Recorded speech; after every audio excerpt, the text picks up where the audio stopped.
சிவனுக்கும் சிவபக்தர்களுக்கும் வணக்கம். இன்னைக்கு சிவபுராணம், சிவ வரலாறு, சிவனோட மகா புராணம் இது எல்லாத்தையும் பத்தின விஷயங்களை தான் நம்ம இன்னைக்கு கேட்டு தெரிஞ்சுக்க போறோம். வியாச முனிவர் இயற்றிய சிவபுராணத்தில் சிவனோட மகிமை, சிவனோட திருவிளையாடல், சிவனை கும்பிடுறதுனால என்னென்ன நன்மைகள் கிடைக்கும் அப்படிங்கிறத பற்றி கதையாக சிவபுராணத்தில் சொல்லப்பட்டிருக்கு. அதை பத்தி தான் இன்னைக்கு நாம பார்க்க போறோம்.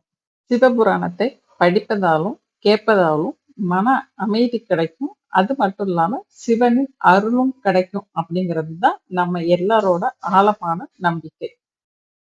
நம்மளுடைய சைவ மதத்தின் முழு முதற் கடவுளாக இருக்கும் சிவபெருமானின் கதையை பற்றி தெரிந்து கொள்ளுங்கள். சிவனுடைய அருள் இல்லாம நாம இந்த பதிப்பை பதிய முடியாது. சிவனோட அருளோடையும் உங்களோட ஆசையோடையும் இந்த பதிவை நான் பதிவிடுறேன். தொடர்ந்து கேளுங்க. இந்த சிவபுராணத்தை கேட்கும்போது நீங்க உங்க கண்களை மூடிருங்க. வீடியோ பார்க்க வேண்டாம். கண்களை மூடிட்டு இந்த கதையில வரக்கூடிய ஒவ்வொரு உருவத்தையும் நீங்க உங்க கண்ணு முன்னாடி உருவகப்படுத்திக்கங்க. சிவனுக்கு உங்களுக்கு எந்த வடிவம் கொடுக்கணும்னு தோணுதோ அந்த வடிவத்தை நீங்க கொடுத்துக்கோங்க. இப்போ நாம சிவபுராணத்துக்குள்ள போகலாம். ஓம் நமச்சிவாய. பெரிய ரிஷிகளில் ஒருவர் தான் வியாசர். இவர் தான் மகாபாரதத்தை இயற்றினார். இந்த வியாசர் இருக்கார்ல, அவரோட முதன்மை சீடர் தான் இந்த சூதமா முனிவர். இந்த சூதமா முனிவர் வியாசருடைய அருளால முக்காலத்தையும் உணரக்கூடிய தன்மையை பெற்றிருந்தார். ஒரு சமயம் பல்வேறு முனிவர்கள், நிறைய முனிவர்கள் சேர்ந்து இந்த சூதமா முனிவரை பார்க்க வர்றாங்க. எதுக்காக அப்படின்னா, இந்த உலகத்தின் நாயகன், இந்த பிரபஞ்சத்துக்கே நாயகனா இருக்கக்கூடிய சிவபெருமான பத்தின விஷயங்களை இந்த சூதமா முனிவர் வாயால கேட்டு தெரிஞ்சுக்கணும் அப்படிங்கிறதுக்காக சூதமா முனிவர்களை பார்க்க வராங்க. வந்த முனிவர்கள் எல்லாருமே சூதமா முனிவரை பத்தி தன்னுடைய ஆசைகளை கேட்கறாங்க. அதாவது சிவனை பத்தி நீங்க சொல்லுங்க அப்படின்னு சொல்லி கேட்கறாங்க. அப்போ அந்த சூதமா முனிவர் அந்த முனிவர்களை பார்த்து என்ன சொல்றாருன்னா, நாரதர் சிவபெருமான பத்தின விஷயங்களை தெரிஞ்சுக்கணும் அப்படின்னு சொல்லிட்டு பிரம்மர் கிட்ட போய் கேட்கிறாரு.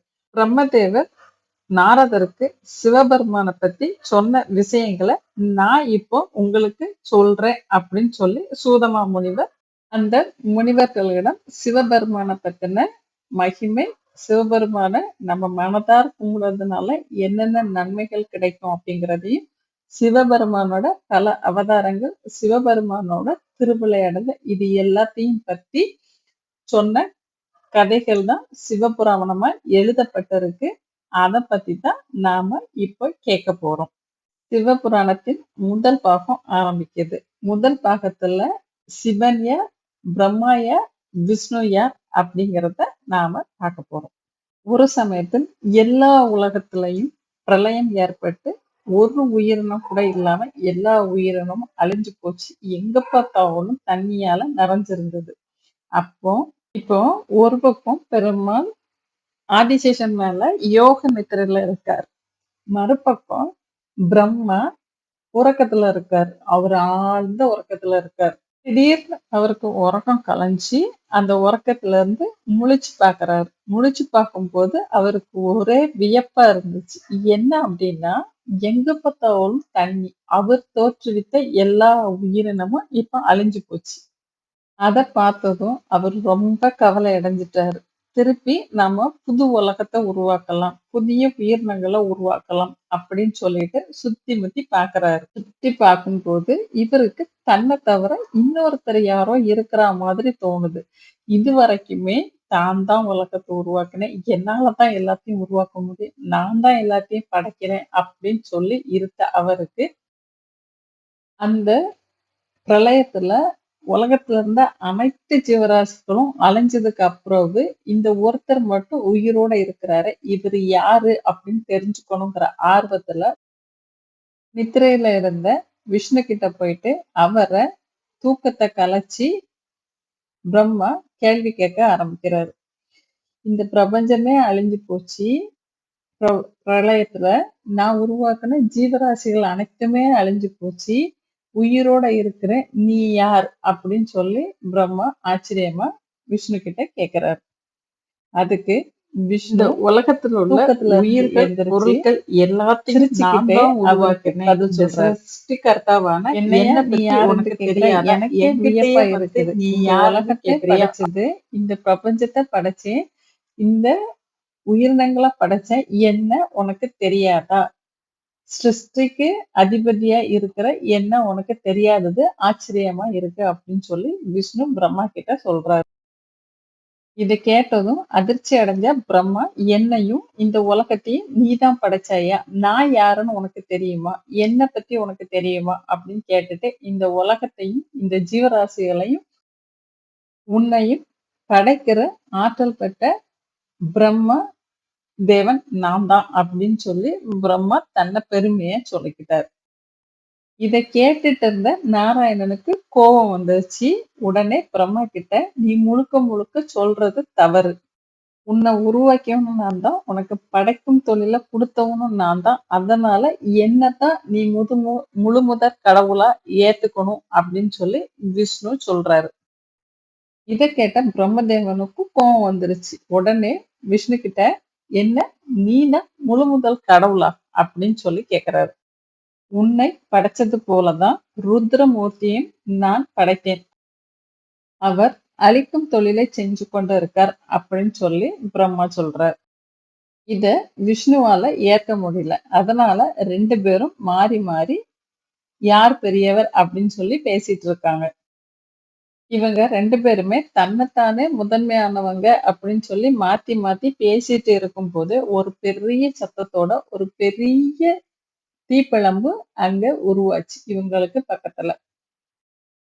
அது இவங்களால பார்க்க முடியாது. இவங்க கண்ணை அவ்வளவு கூசிச்சு. அதனால அவங்க முழுமையா அந்த தீப்பிழம்பு பார்க்க முடியல. இத பார்த்ததும் இவங்க 2 பேரும் அதிர்ந்து போனாங்க.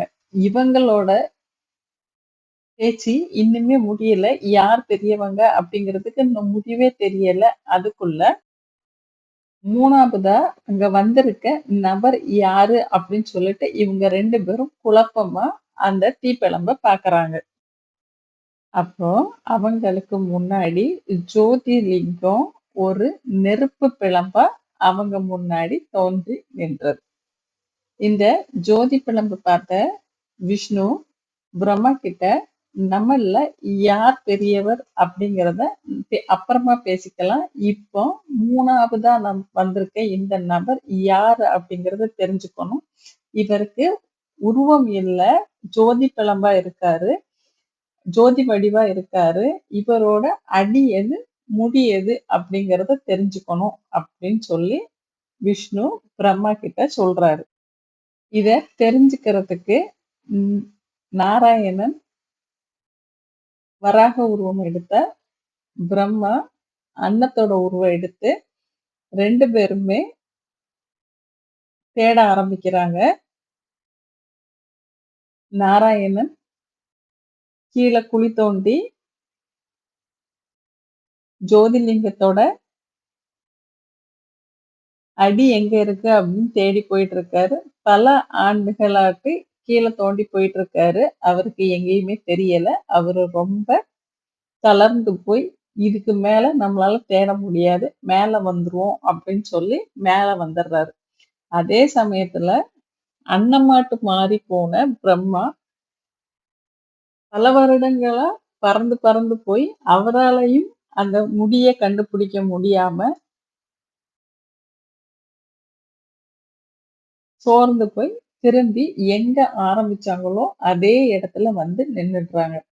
இப்போ 2 பேருக்குமே ஒரு விஷயம் தெரிய வந்துச்சு. என்ன அப்படின்னா, நம்மள்ல யார் உயர்ந்தவங்க அப்படின்னு சொல்லி நம்ம சண்டை போட்டு கொண்டு இருந்தோம். ஆனா நம்ம உயர்ந்தவங்க இல்ல. நம்மளை விட இன்னொருத்தர் உயர்ந்தவரா இருக்காரு. அவர் யார் அப்படி தெரிஞ்சுக்கணும்னு சொல்லி கைகூப்பி அந்த ஜோதிலிங்கத்தை வணங்கி நின்றாரு. அவர்கள் 2 பேரும் தங்களுடைய இரு கரம் கூப்பி அந்த ஜோதிலிங்கத்திடம், எங்களை விட உயர்ந்தவர் நீங்கள் தான். நீங்கள் யார்? எங்களுக்கும் மீறிய ஒரு சக்தி இருக்கு அப்படிங்கறத நாங்க தெரிஞ்சுக்கிட்டோம். எங்களோட ஆணவம் அழிந்தது அப்படின்னு சொல்லி இருக்கரம் கூப்பி கேக்குறாங்க.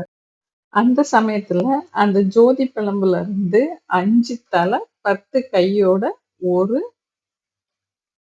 பிரகாசம் தோன்றியது. இந்த பிரகாசத்தை பிரம்மா, விஷ்ணு 2 பேராலுமே பார்க்க முடியல. 2 பேருமே தன்னோட கண்களை மூடிக்கிறாங்க. அப்போ அங்க ஒரு குரல் கேக்குது. அந்த குரல் என்ன சொல்லுதுன்னா, "நீ கவலைப்படாதீங்க. உங்க இருவருக்குமே என்ன காண்ற ஆற்றலை நான் தரேன்" அப்படின்னு சொல்லி அந்த குரல் சொல்லுது. அந்த குரல் அப்படி சொன்னதும் அவங்க கண்களை திறந்து பார்த்து ரொம்ப அதிசயிச்சு போறாங்க. அப்போ அதிசயிச்சு போன விஷ்ணு சொல்றாரு, "பரம்பொருளே, தங்களை காண்ற சக்தி கூட எங்களுக்கு இல்லை. அப்படி இருந்தும் நாங்க 2 பேரும் எங்க 2 பேர்ல யார் பெரியவங்க நாங்க வாதம் பண்ணிட்டு இருக்கோம். இந்த பிரம்மாண்டமான காட்சிய கொடுத்து எங்களோட ஆணவத்தை நீங்க அடக்கிட்டீங்க. இப்போ எங்கள எதுக்காக நீங்க உருவாக்குனீங்க அப்படின்னு சொல்லுங்க" அப்படின்னு சொல்லி விஷ்ணு சிவன் கிட்ட கேக்குறாரு. இப்போ பரம்பொருளான சிவபெருமான் பேச ஆரம்பிக்கிறார். அவர் என்ன சொல்றாருன்னா, "நீங்க 2 பேருமே, நீங்கள் இருவருமே என்னிடமிருந்து தோன்றியவர்கள் தான்" அப்படின்னு சொல்ல ஆரம்பிக்கிறாரு. பிரம்மா, "நீ எனது வலது புறத்திலிருந்தும், நாராயணா, நீ எனது இடது புறத்திலிருந்தும் தோன்றினீர்கள் என்று கூறுகிறார். சகல உலகத்தையும், சகல ஜீவராசிகளையும், உங்களையும் படைத்து, காத்து, அழிக்கும் தன்மை பெற்றவன் நான் என்று நான் தான் பரம்பொருள் என்று அவர் சொல்றார். நான் ஒருவனே பிரம்மாவுக்கு படைக்கும் தொழிலையும், விஷ்ணுவுக்கு காக்கும் தொழிலையும் கொடுத்திருக்கேன். உங்களுக்கு கொடுத்த தொழிலை நீங்க சிறப்பா செய்யணும் சிவன் சொல்றார். படைக்கும் தொழிலை செய்யும் பிரம்மாவின் எச்சியிலிருந்து என்னுடைய அம்சமான ருத்ரமூர்த்தி தோன்றுவான் அப்படின்னு சொல்றாரு. அந்த ருத்ரமூர்த்தி அழிக்கும் தொழிலோட சேர்த்து உங்களுக்கும் உதவி புரிவாரு அப்படின்னு சொல்லி சொல்றாரு. மீண்டும் பிரளயம் ஏற்படும். அப்போ விஷ்ணுவோட தொப்புள்ல இருந்து பிரம்மா தோன்றுவார் அப்படின்னு சிவபெருமான் சொல்றாரு. அப்போ மீண்டும் பிரளயம் ஏற்பட்டு உலகம் அழிஞ்சது. பிரம்மாவும் விஷ்ணுவும் தூக்கத்துல இருந்தாங்க.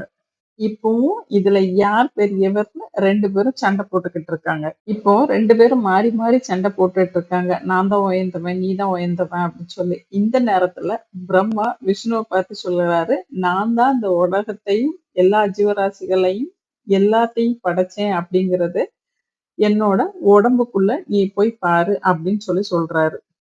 உடனே விஷ்ணு பிரம்மாவின் வாய் வழியா அவர் உடம்புக்குள்ள போயிட்டு அவரோட உதிரத்துல இருக்கிற கோடானு கோடி ஜீவராசிகளையும் 14 உலகத்துல இருக்க ஜீவராசிகளையும் பார்த்துட்டு அவர் வாய் வழியா வெளியே திரும்பி வராரு. இப்போ விஷ்ணு பிரம்மா கிட்ட சொல்றாரு, "உன்னோட உதிரத்துல இருக்க எல்லாமே என்னோட உதிரத்திலயும் இருக்கு. நீ வேணும்னா என்னோட வாய் வழியா என்னோட உடம்புக்குள்ள போய் நீ பார்த்துட்டு வா" அப்படின்னு சொல்லி சொல்றாரு. இதை ஏத்துக்கிட்ட பிரம்மா விஷ்ணுவோட வாய் வழியா உடம்புக்குள்ள போறாரு. விஷ்ணுவோட உதிரத்திலையும் தான் படைச்சத மாதிரியே எல்லா ஜீவராசிகளும் 14 உலகத்தையும் அவர் பார்க்கும்போது அவருக்கு மிகவும் ஆச்சரியமா இருந்தது. இத பார்த்ததும் அவருக்கு ஆச்சரியமாவும் குழப்பமாவும் இருந்தது. அந்த சமயத்துல அவரு திரும்பி வர்றதுக்கு முயற்சிக்கிறார். விஷ்ணு தன்னோட தொண்டை பகுதியை சுருக்கிறாரு. அதனால பிரம்மாவால விஷ்ணுவோட வாய் வழியா வெளியே வர முடியல. அதனால பிரம்மா வெளியே வர முடியாம விஷ்ணுவோட வயிற்றுக்குள்ளேயே சுத்தி திரிஞ்சிட்டு இருந்தாரு. அவருக்கு எப்படி வெளியில வர்றதுங்கிற அந்த வழி தெரியல. இப்படியே பல்லாயிரக்கணக்கான ஆண்டுகள் பிரம்மா விஷ்ணுவோட வயிற்றுல சுத்தி திரிஞ்சு சோர்ந்து போயிட்டு நம்மளால எதுவும் முடியாதுன்னு இருக்கிறாரு. விஷ்ணுவோட வயிற்றுல தொப்புள்ள இருந்து ஒரு தாமரை தண்டை அவரு பாக்குறாரு. உடனே பிரம்மா தன்னை ஒரு புழுவா மாத்திக்கிட்டு அந்த தாமரை தண்டுல போய் தாமரை பூக்கு சேர்ந்துடுறாரு. இப்போ விஷ்ணு முன்னாடி இருந்த தன்னுடைய பழைய உருவத்துக்கு மாறி தாமரை பூவிலே உட்கார்ந்துக்கிறாரு. ஒரு வழியா பிரம்மா இப்ப வெளியே வந்துட்டாரு. வெளியே வந்ததும் அவரு ரொம்ப கோபமா இருந்தாரு. அந்த கோபத்தோட அவர் வெளியே வந்து பார்க்கும்போது சிவபெருமானையும் பார்க்கறாரு. அப்போ சிவபெருமானோட ஒரு பக்கத்தில் ஆகாய கங்கையும் ஒரு பக்கத்தில் பிறைச்சந்திரனும் இருந்துச்சு. இங்க வந்திருக்கிறது சிவன்னு தெரியாம விஷ்ணு தான் ஏதோ நாடகம் ஆடுறாரு உருவத்தை மாத்தி அப்படின்னு நினைச்சுக்கிறாரு பிரம்மா. இப்போ சிவனை பார்த்து பிரம்மா பேசுறாரு. இது என்ன புது உருவம்? இது மட்டும் இல்லாம என்ன உன் வயித்துக்குள்ள போக சொல்லி என்னைய ரொம்ப துன்பப்படுத்திட்ட. இதுக்கப்புறம் இந்த புது உருவம் எதுக்கு அப்படின்னு சொல்லி கேக்குறாரு பிரம்மா. இப்போ விஷ்ணு பிரம்மா கிட்ட பேசுறாரு. நீ யார்கிட்ட பேசுற? நீ வந்தது என் வயிற்றுக்குள்ள இருந்து வெளியே வந்த தாமரை தண்டு மூலியமா அப்படின்னு சொல்லி சொல்றாரு. ஆனா இப்ப நீ பார்த்துட்டு இருக்கிறது நான் அல்ல, இவர்தான் நம்மளோட பரம்பொருள் சிவன் அப்படின்னு சொல்றாரு. இந்த அண்ட சராசரங்களையும் உன்னையும் என்னையும் இந்த உலகத்தையும் காத்து படைத்து காத்து வருபவர் இவர்தான் இவர்தான் பரம்பொருள் அப்படின்னு சொல்றாரு. இவரோட அருள் உனக்கு இருந்ததால தான் என்னோட தொப்புளில இருந்து நீ பிறந்திருக்க அப்படின்னு சொல்லி விஷ்ணு பிரம்மா கிட்ட சொல்றாரு. விஷ்ணு சொல்ல சொல்ல இதெல்லாம் கேட்ட பிரம்மதேவாக்கு ரொம்ப அதிர்ச்சியா இருந்துச்சு. அவர் ஆச்சரியத்துல இருந்து விலகி அவரோட அறியாமையும் விலகிருச்சு. இப்போ எல்லாமே அவருக்கு புரிஞ்சிருச்சு. இந்த நேரத்துல சிவபெருமான் பேச ஆரம்பிக்கிறார். சிவபெருமான் பிரம்மாவை பார்த்து சொல்றாரு, இந்த உலகத்தில் உள்ள அனைத்து பொருட்களையும் உருவாக்கணும், அதுதான் உங்களோட வேலை அப்படின்னு சொல்லிட்டு விஷ்ணுவை பார்த்து இந்த உலகத்துல இருக்கிற எல்லா ஜீவராசிகளையும் நீங்க தான் பாதுகாத்து வச்சுக்கணும் அப்படின்னு சொல்லி சொல்றாரு. இதுக்கு சரின்னு சொன்னதுக்கு அப்புறம் சிவபெருமான் பிரம்மா விஷ்ணுவை பத்தி சொல்றாரு. 3 தொழில் இருக்கு. படைக்கும் தொழில், காக்கும் தொழில், அழிக்கும் தொழில். படைக்கும் தொழில பிரம்மா பார்த்துக்குவாரு, காக்கும் தொழில விஷ்ணு பார்த்துக்குவாரு அப்படின்னு சொல்லி சிவபெருமான் சொல்றாரு. அப்போ அழிக்கிற தொழில யாரு பார்த்துப்பாங்க அப்படின்னு சொல்லி கேக்குறாரு. அழிக்கும் தொழிலை செய்ய ருத்ர பரப்பன் அப்படின்னு சொல்லி சிவபெருமான் சொல்றாரு. இதை கேட்ட விஷ்ணுவுக்கு ஒரு சந்தேகம் வந்தது. அவர் சிவபெருமானுக்கிட்ட தாங்கள் வேறு ருத்ரமூர்த்தி வேறா அப்படின்னு சொல்லி கேக்குறாரு. இந்த குழப்பத்துல இருந்த விஷ்ணுவுக்கும் பிரம்மாவுக்கும் சிவபெருமான் கதறல் அளிக்கிறாரு. என்ன சொல்றாருன்னா, நான் வேறு ருத்ரமூர்த்தி வேற இல்ல, என்னுடைய அவதாரம் தான் ருத்ரமூர்த்தி. எனக்கும் ருத்ரமூர்த்திக்கும் ஒரே ஆற்றல் தான் இருக்கும். அவரை நீங்க பிரிச்சு பார்க்க கூடாது அப்படின்னு சொல்லி சொல்றாரு. அது மட்டும் இல்லாம விஷ்ணுவும் பிரம்மாவும் தனித்தனி இல்ல, நீங்களும் என்னுடைய ஒரு பகுதி தான் அப்படின்னு சொல்லி சிவபெருமான் சொல்றாரு. அதனால எனக்குள்ள எல்லா ஆற்றலும் ருத்ரமூர்த்திக்கும் இருக்கும். என்னையும் ருத்ரமூர்த்தியும் நீங்க வேற வேற நினைக்க கூடாது. அது மட்டும் இல்ல, விஷ்ணுவான நீயும் பிரம்மாவான நீங்களும் வேற யாரும் கிடையாது. நீங்களும் என்னுடைய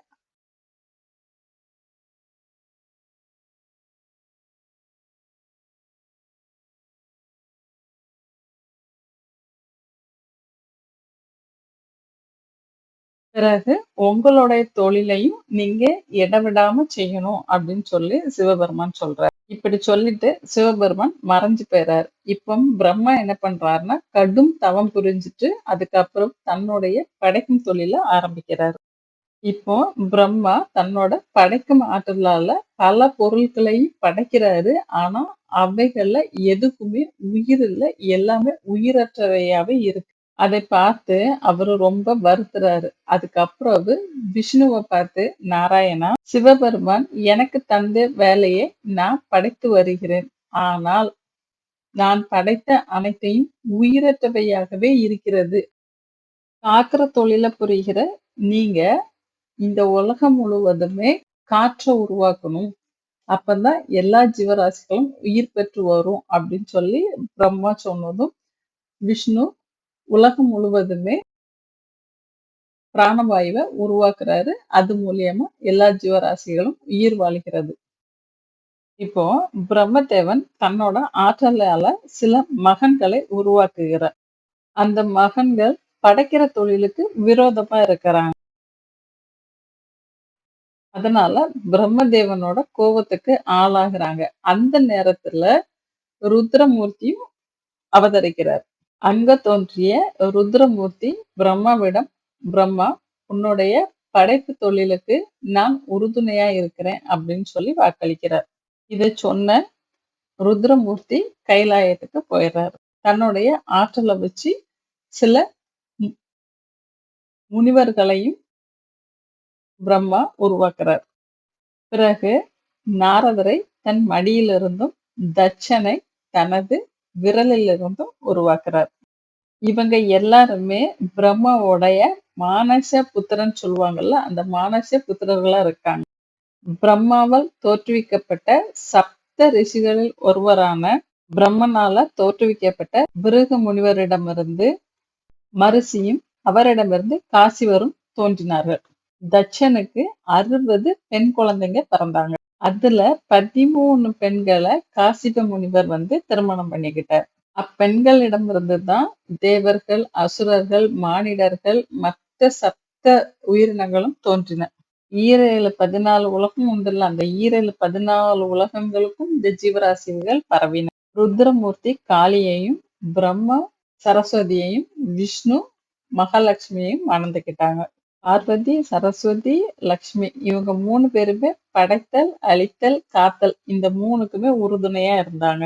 இருந்தாலும் விஷ்ணு, பிரம்மா, மற்ற தேவர்களும் ஏன் அண்ட சராசரத்தில் உள்ள அனைவரும் அந்த பரம்பொருளான சிவனை வணங்கினார்கள். சிவபெருமானை வழிபடுவதும் அவரோட வரலாறு புராணத்தை கேட்பதும் படிப்பதும் பாவம், துன்பம், பழி இது எல்லாமே போவதற்கு ஒரு வழியாகவும் சொன்னார்கள்.